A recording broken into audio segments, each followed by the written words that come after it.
신약성경 고린도전서 15장 12절부터 20절까지 말씀입니다. 네, 교독하시겠습니다. 제가 먼저 읽겠습니다. 그리스도께서 죽은 자 가운데서 다시 살아나셨다 전파되었거늘 너희 중에서 어떤 사람들은 어찌하여 죽은 자 가운데서 부활이 없다 하느냐? 만일 죽은 자의 부활이 없으면 그리스도도 다시 살아나지 못하셨으리라. 그리스도께서 만일 다시 살아나지 못하셨으면 우리가 전파하는 것도 헛것이요 또 너희 믿음도 헛것이며 또 우리가 하나님의 거짓 증인으로 발견되리니 우리가 하나님이 그리스도를 다시 살리셨다고 증언하였음이라. 만일 죽은 자가 다시 살아나는 일이 없으면 하나님이 그리스도를 다시 살리지 아니하셨으리라. 만일 죽은 자가 다시 살아나는 일이 없으면 그리스도도 다시 살아나신 일이 없었을 터이요 그리스도께서 다시 살아나신 일이 없으면 너희의 믿음도 헛되고 너희가 여전히 죄 가운데 있을 것이요 또한 그리스도 안에서 잠자는 자도 망하였으리니 만일 그리스도 안에서 우리가 바라는 것이 다만 이 세상의 삶뿐이면 모든 사람 가운데 우리가 더욱 불쌍한 자이리라. 함께 읽겠습니다. 그러나 이제 그리스도께서 죽은 자 가운데서 다시 살아나사 잠자는 자들의 첫 열매가 되셨도다. 아멘. 자, 우리가 지금 사도신경을 계속해서 살펴보고 있습니다.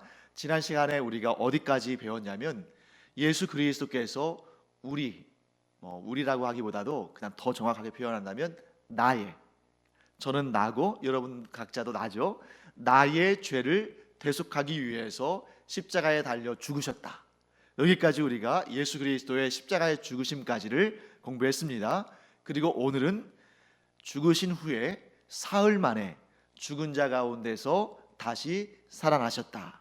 곧 부활하심에 대한 내용을 우리가 이 시간 함께 살펴봅니다.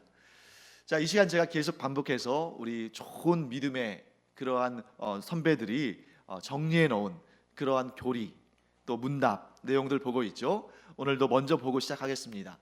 하이델베르크 교리 문답 45문은 이렇게 질문합니다. 그리스도의 부활은 우리에게 어떤 유익을 줍니까? 네, 이 그리스도의 부활에 대해서 얘기하려면 몇 시간을 해도 부족하죠. 하지만 이러한 교리 문답의 장점은 아주 짤막하게 요약해서 우리로 하여금 기억하기 쉽게 한다는 거죠. 답을 한번 우리가 함께 읽어보겠습니다.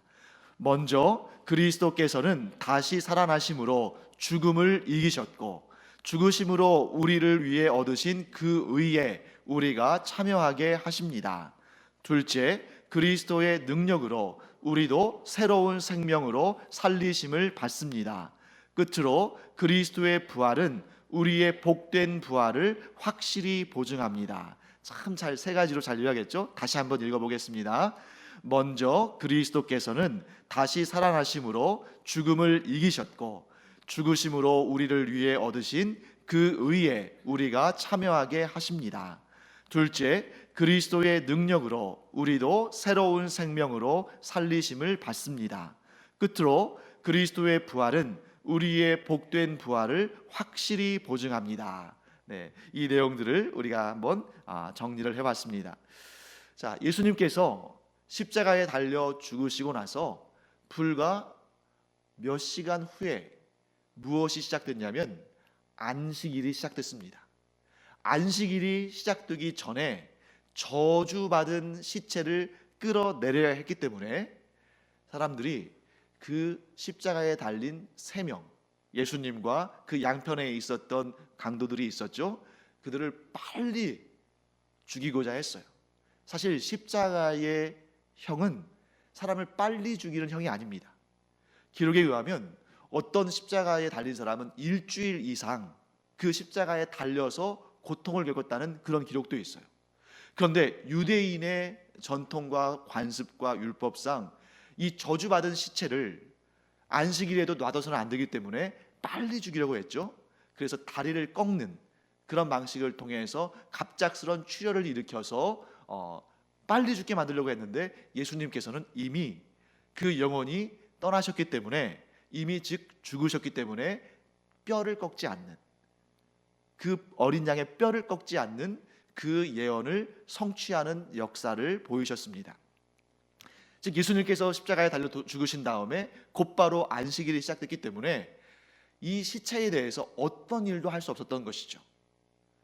아리마대 사람 요셉의 그 무덤에 안치까지는 했지만 미처 그 시체에 대한 어떤 향을 바른다든지 어떤 처리를 한다든지 이런 일을 할 수 없어서 그저 세마포천으로 덮었을 뿐입니다. 그리고 안식일이 지난 다음에 예수님을 그토록 사랑하고 예수님을 그렇게 아꼈던 여인들, 남성 제자들은 다 도망쳤는데 이 여인들이 용기를 내서 예수님의 시신을 좀 이렇게 좀 깨끗하게 처리하기 위해서 향품을 가지고 예수님의 무덤 쪽으로 갔습니다. 그렇게 이 여인들이 예수님을 향해 가면서 뭐라고 말을 했냐면 이런 말을 합니다. 누가 우리를 위하여 무덤 문에서 돌을 굴려주리요. 그러니까 이 여인들이 향품도 준비하고 수건도 준비하고 예수님의 그 시신을 좀 깨끗하게 닦을 만한 그런 준비를 하고 갔지만 여인들이기 때문에 이 당시에 이 이스라엘의 무덤은 우리나라의 무덤처럼 땅을 파고 시신을 묻고 봉분을 만들고 이런 형태가 아니라 거기는 건조 지역이고 또 바위산이 많고 이런 지형이기 때문에 이 바위 굴 속에 시신을 안치하고 큰 돌을 굴려서 그 앞을 막는 이런 방식을 취했거든요. 그러니까 누가 이 돌을 굴려줄 수 있을까? 그걸 걱정하고 갔습니다.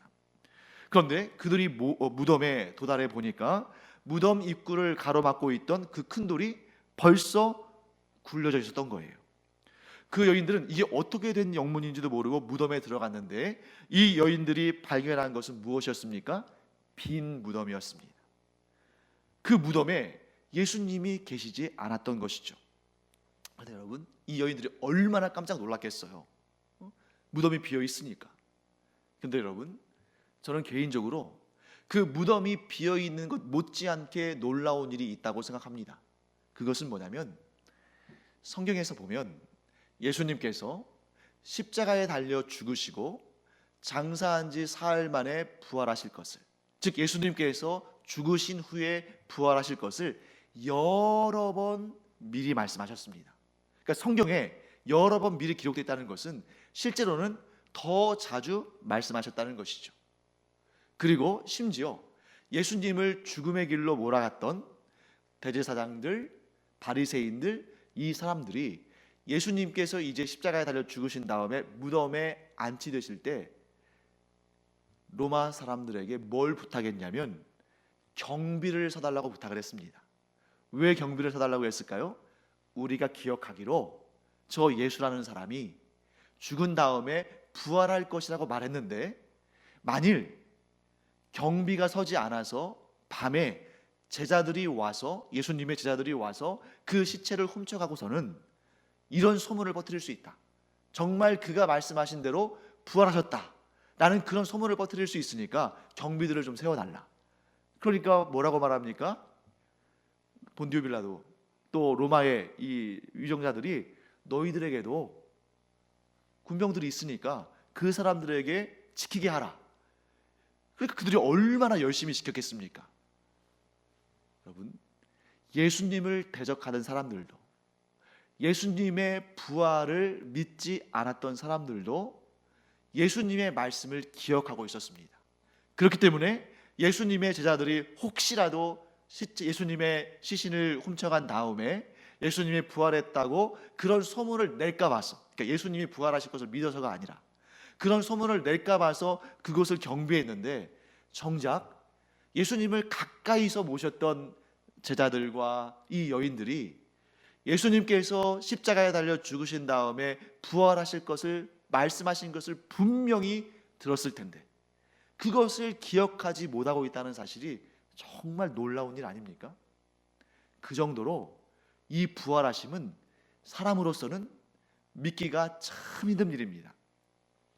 오늘날도 여러분 한번 생각해 보세요. 오늘날도 이 기독교의 양대 산맥, 즉 이 기독교 신앙의 두 기둥이라고 하면 딱 두 가지만 뽑아야 한다면 뭘 뽑아야 할 것인가? 저는 이렇게 생각합니다. 하나는 예수님의 십자가의 죽으심, 대속의 죽으심. 또 하나는 무엇입니까? 우리의 영원한 생명의 첫 열매가 되신 부활. 이 두 가지가 기독교 신앙의 양대 산맥이고 두 기둥입니다.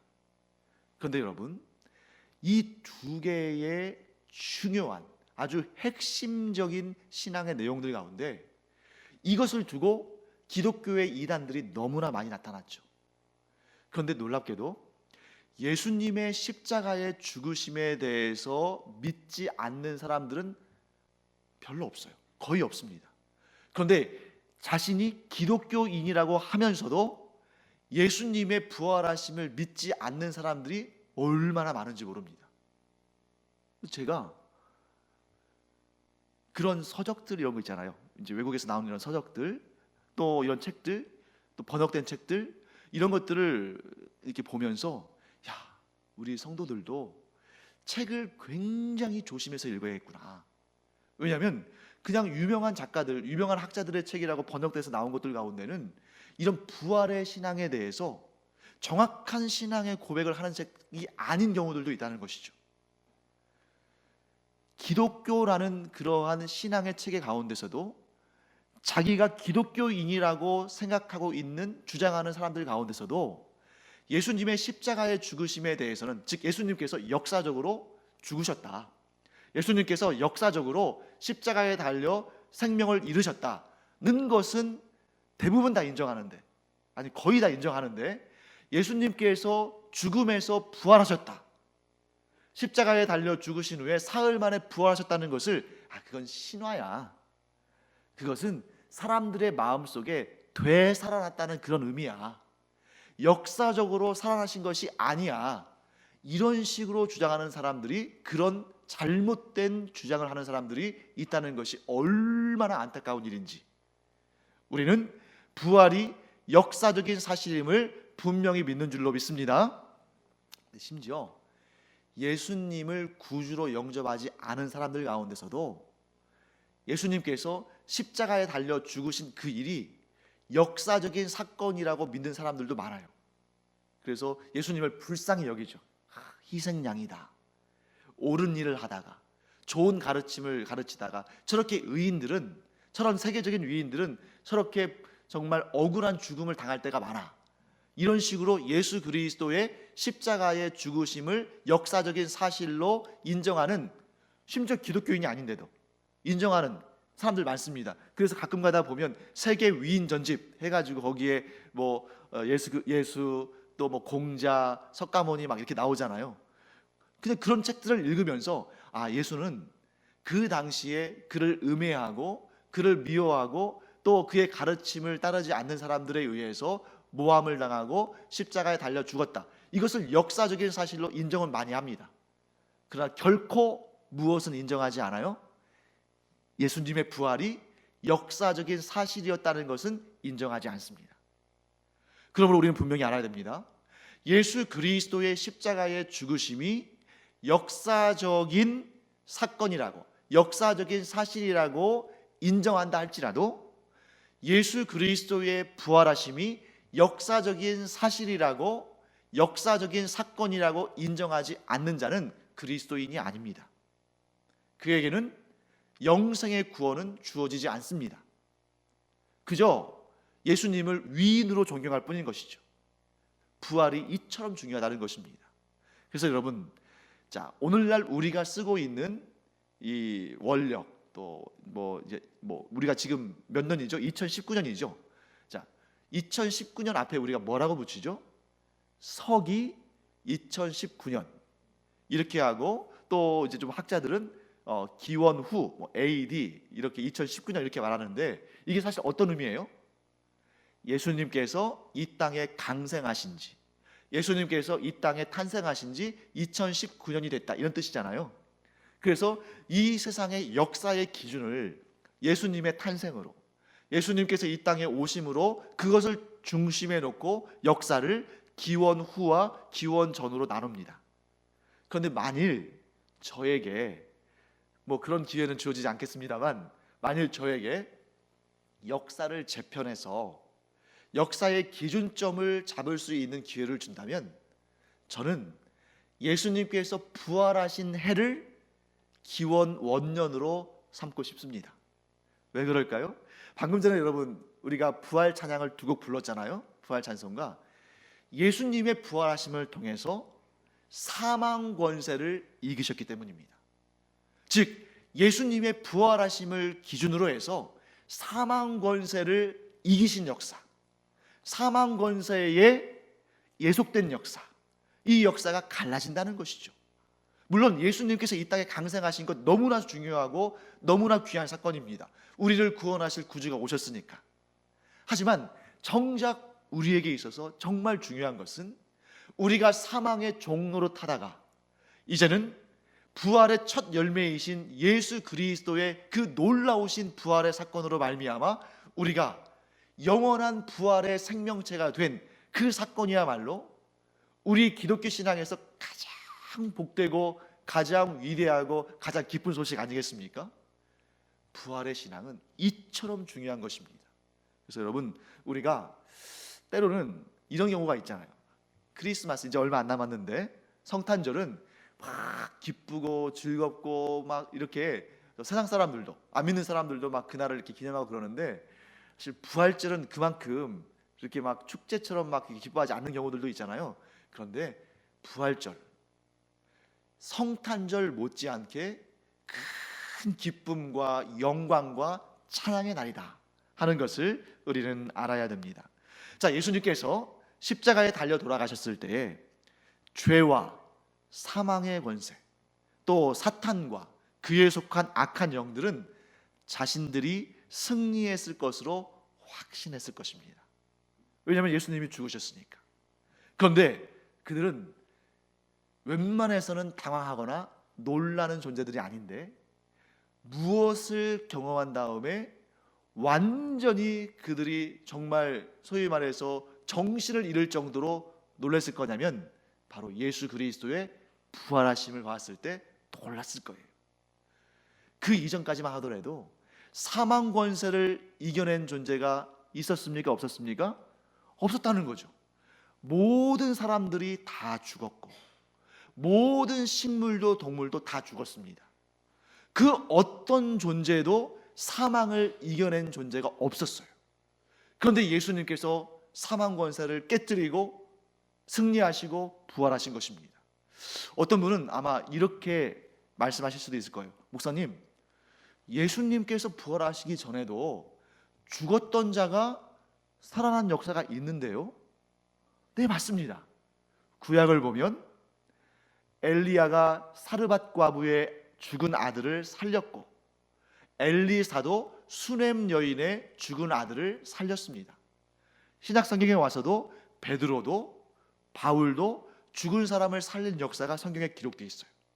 그러니까 목사님, 예수님만 죽으셨다가 살아나신 것이 아니라 이렇게 성경을 보면 여러 차례 죽었던 사람이, 사망을 경험한 사람이 살아난 적이 있는데 어떻게 예수님이 부활의 첫 열매요? 우리에게 영원한 생명의 첫 열매가 될 수 있나요?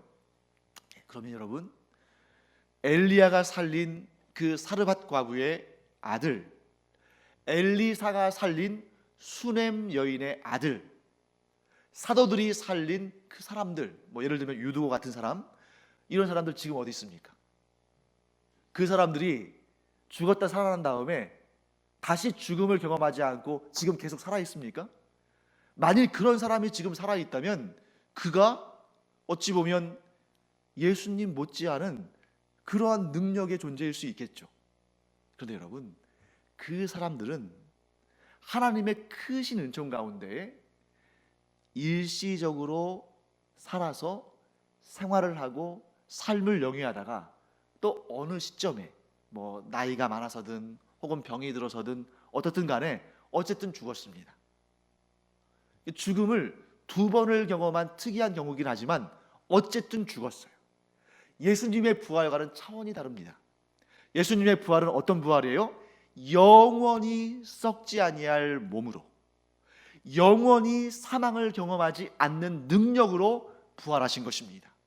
그러므로 여러분과 제가 예수님의 그 부활의 첫 열매가 되신 예수님을 믿음으로 말미암아 얻게 되는 생명은 죽었다가 다시 살아났다가 또 죽었다가 다시 살아났다가 하는 그런 임시적인 생명이 아니라 영원한 생명인 줄 믿습니다. 그렇기 때문에 우리는 이런 확신을 가지고 있어야 돼요. 나는 예수 그리스도의 부활하심과 같이 반드시 부활할 것이다.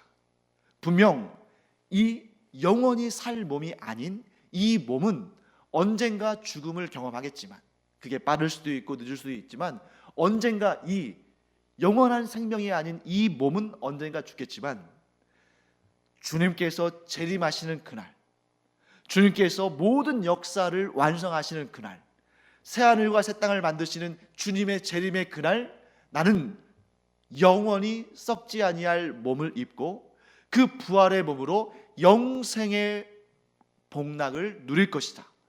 영생의 생명을 누릴 것이다.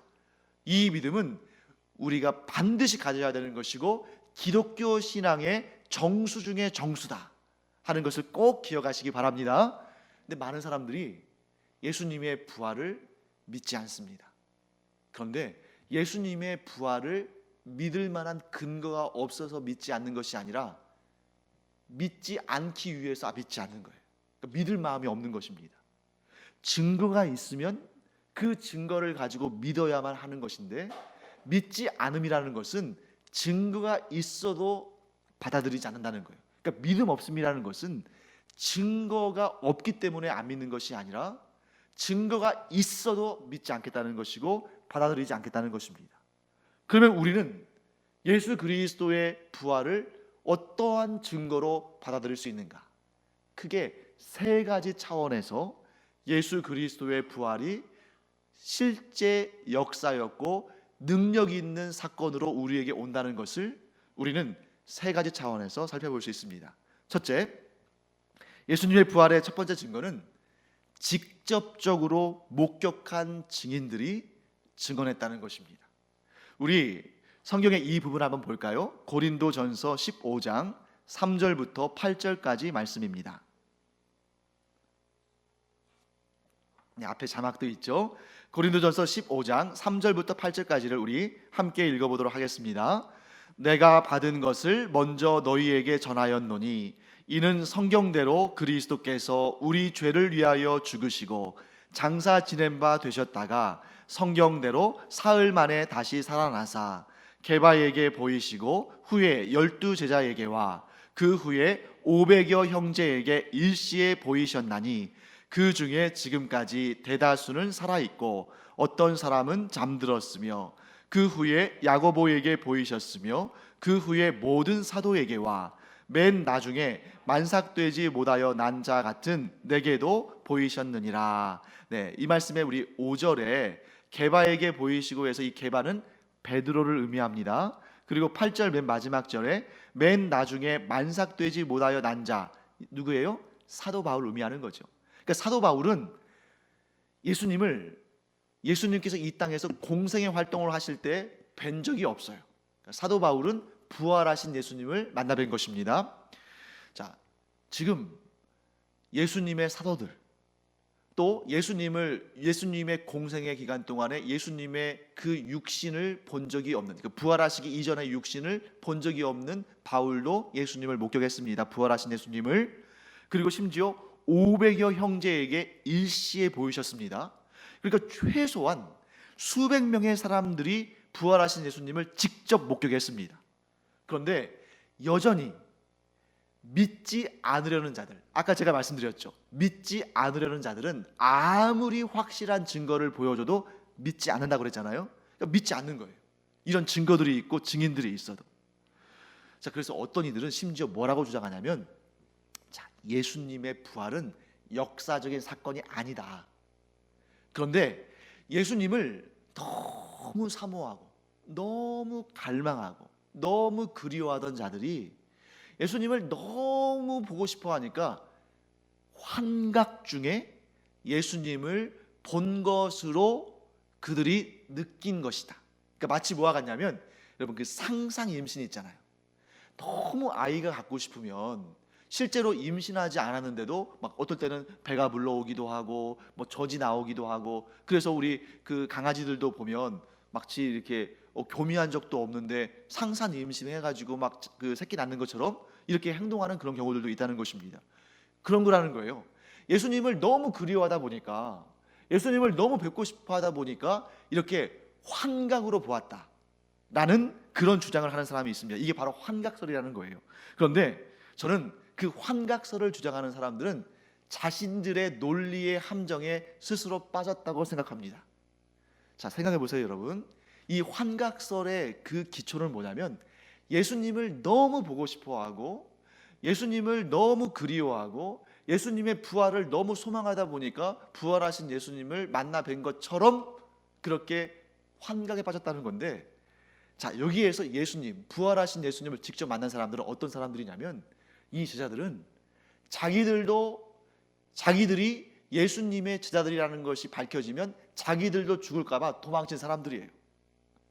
예수님이 너무 보고 싶고 그리워가지고 그저 예수님의 그 무덤 앞에서 막 이렇게 웅크리고 있고 기다리고 이런 사람들이 아니라, 이제 모든 소망이 다 사라졌으니 내가 예전에 살던 그곳으로 돌아가서 고기나 잡고 살아야겠다 하고 자기 일터로 돌아간 사람들입니다.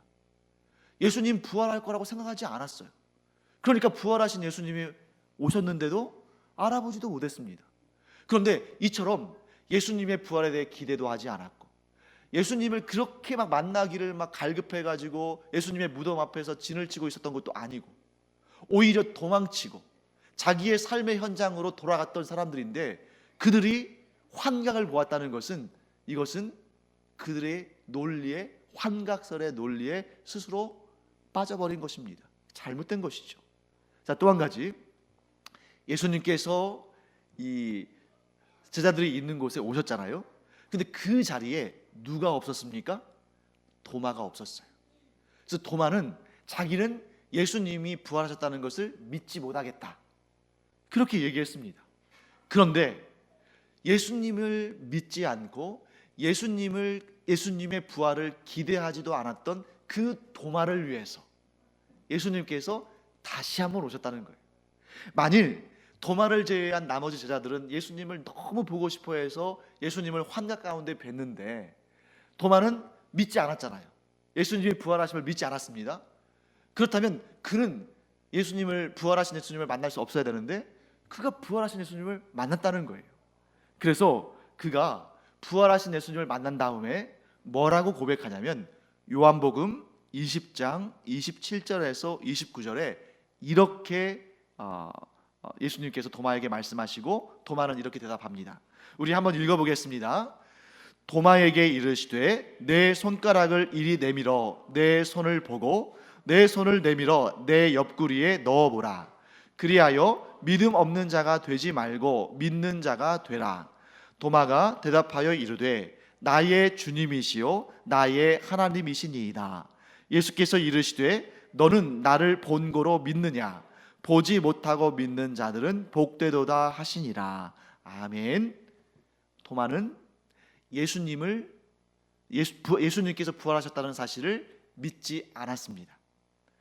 그렇지만 자기 자신에게 믿음을 주시기 위해서 부활하신 예수님이 다시 오셨을 때에 그 부활하신 예수님을 만나 뵙고 예수님을 비로소 믿고 나의 주님이시요 나의 하나님이시라고 고백했습니다. 믿음 없는 도마를 위해서 부활하신 예수님이 일부러 다시 찾아오신 거예요. 그리고 이렇게 말씀하십니다. 너는 나를 본고로 믿느냐? 나를 보지 못하고 믿는 자들은 복되다.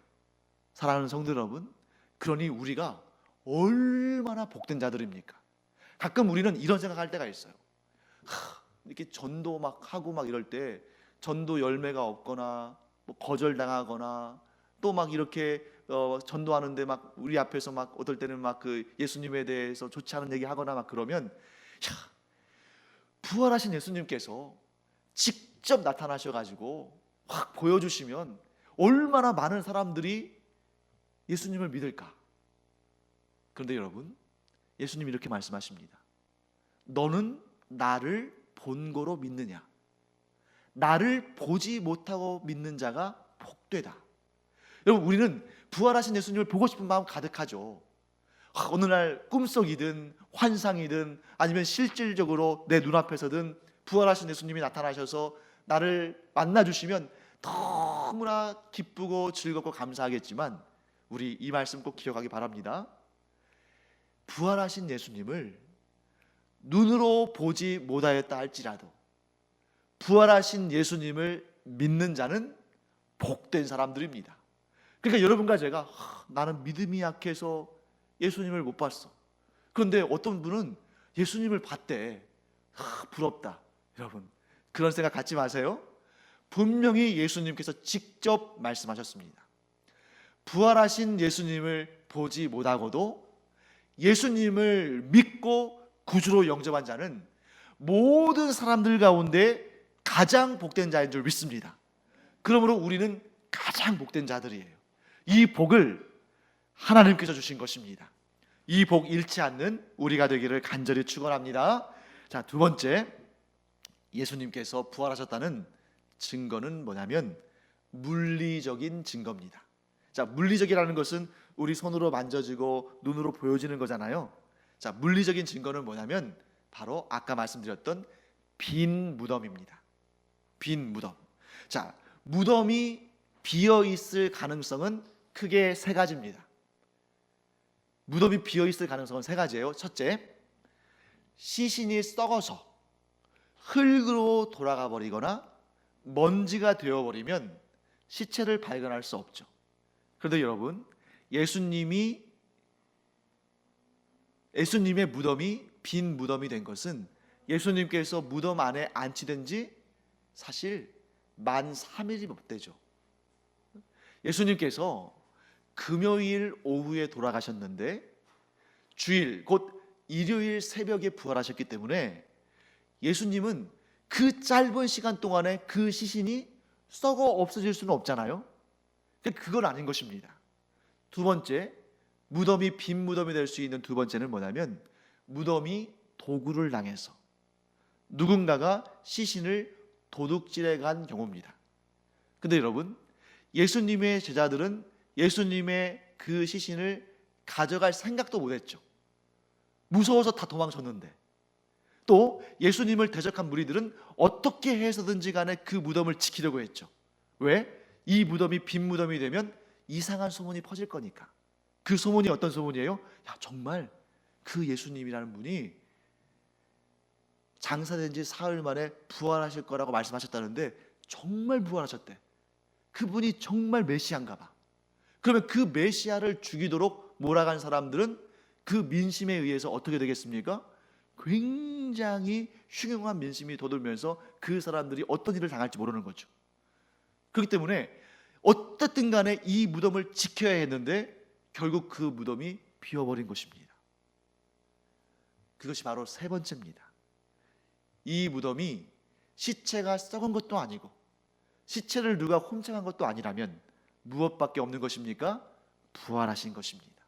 예수님께서 약속하신 대로 부활하신 것이고, 그렇기 때문에 빈 무덤은 예수님의 부활하심의 물리적인 확실한 증거인 것입니다. 자, 마지막으로 우리 정황적인 증거가 있습니다. 여러분, 정황적인 증거라는 게 뭐예요? 실제로 이렇게 딱 이렇다라고 증거하기는 힘들어요. 뭐 물리적인 증거들이 없어요. 그런데 이런 상황들을 쭉 보니까 아, 그렇겠구나 하고 생각하는 것입니다. 그런 정황적인 증거가 뭐냐면 제자들의 변화입니다. 제자들의 변화. 이 예수님의 제자들이 부활하신 예수님을 만나기 전의 상태와 부활하신 예수님을 만난 후의 상태가 완전히 변했어요. 대표적인 사람이 누굽니까? 베드로 아니겠습니까? 베드로가 부활하신 예수님을 만나기 전에는, 자, 예수님께서 잡히신 날 새벽에 닭이 울기 전에 베드로는 예수님을 몇 번이나 부인했습니까? 3번이나 부인했습니다. 그리고 예수님께서 십자가에 달려 죽으시고 무덤 안에 계실 때에 제자들은 다 도망쳤습니다. 그리고 그 후에 그들이 디베랴, 곧 갈릴리 호수, 자신들이 원래 물고기를 낚던 그곳으로 가서 물고기를 잡고 있었어요. 그때까지만 하더라도 이 제자들은 패배자의 삶, 도망자의 삶, 낙심한 삶, 실족한 삶을 살고 있었습니다. 그런데 예수님께서, 부활하신 예수님께서 베드로를 만나시고 그를 격려하셨죠. 네가 나를 사랑하느냐고 3번이나 질문하시면서 그로 하여금 다시 일어설 수 있도록 예수님께서 그를 붙잡아 주셨습니다. 뿐만 아닙니다. 베드로만 그런 게 아니죠. 예수님께서 부활하신 다음에 승천하시기 전까지 많은 사람들을 만나시면서 그들에게 예수님의 부활의 능력을 확고히 믿게 하심으로 말미암아 그 믿음으로, 그로부터 얻은 힘으로 이 사도들이 어떻게 변하냐면, 전승에 의하면 베드로는 어떻게 죽었다고 되어 있습니까? 예수님께서 맡기신 그 양들을 끝까지 사랑으로 돌보다가 십자가에 거꾸로 매달려 죽었다는 그런 전승이 전해지고, 또한 그렇게 다 뿔뿔이 흩어지고 도망쳤던, 그렇게 두려워하고 무서워하고 절망했던 제자들이 대부분 다 열심히 생명 걸고 예수님의 십자가의 죽으심과 부활을 증거하다가 순교를 당했습니다. 뿐만 아닙니다. 예수님의 부활을 믿은, 예수님의 부활을 확고하게 믿은 이 초대교회의 성도들, 그들이 생명을 걸고 순교의 각오를 하고 복음을 증거했고, 그들 중에 많은 수들이 순교했고, 그뿐만 아니죠. 우리나라까지 복음이 와서 일제시대 때도 공산정권, 그 정말 참혹한 그러한 공산주의자들에게 생명을 잃으면서까지 예수님의 부활을 믿은 자들이 순교를 하면서까지 교회를 지키고 복음을 지키고 신앙을 지켰습니다. 이게 바로 부활 신앙이 가져오는 죽음도 이기지 못하는 그 무서운 힘이고 무서운 능력입니다. 사랑하는 성도 여러분, 그리스도인들이 무서운 이유는 부활의 믿음이 있기 때문이에요. 만일 우리의 생명이 이 땅에서 끝날 것이라면 그리스도인들은 가장 불쌍한 사람들입니다. 아무것도 보장된 것이 없는데, 그런데 그냥 헌신만 하다가, 그냥 주님을 위해서 화도 참고 사람들 사이에서 이제 평화의 도구가 되어야 되니까 어떨 때는 막 꾹꾹 스트레스 받으면서 누르고 이렇게 살다가 그저 죽음으로 떨어질 수밖에 없는 것인데, 그런데 여러분, 우리 기독교가 능력이 있고 기독교가 용기를 내고 기독교가 다른 종교들과는 전혀 다른 놀라운 복의 종교인 이유는 무엇입니까? 부활의 신앙, 영원한 삶에 대한 신앙이 있기 때문인 줄 믿습니다. 이것은 오직 믿음으로 얻는 것이고, 이 믿음을 통해서 우리는 장차 예수님이 우리의 첫 열매가 되신 것처럼 영원히 썩지 아니할 몸을 입고 영원히 천국에서 영생을 누릴 줄 믿습니다. 이 부활의 신앙을 가지고 결코 흔들리지 않는 우리가 되기를 간절히 축원합니다.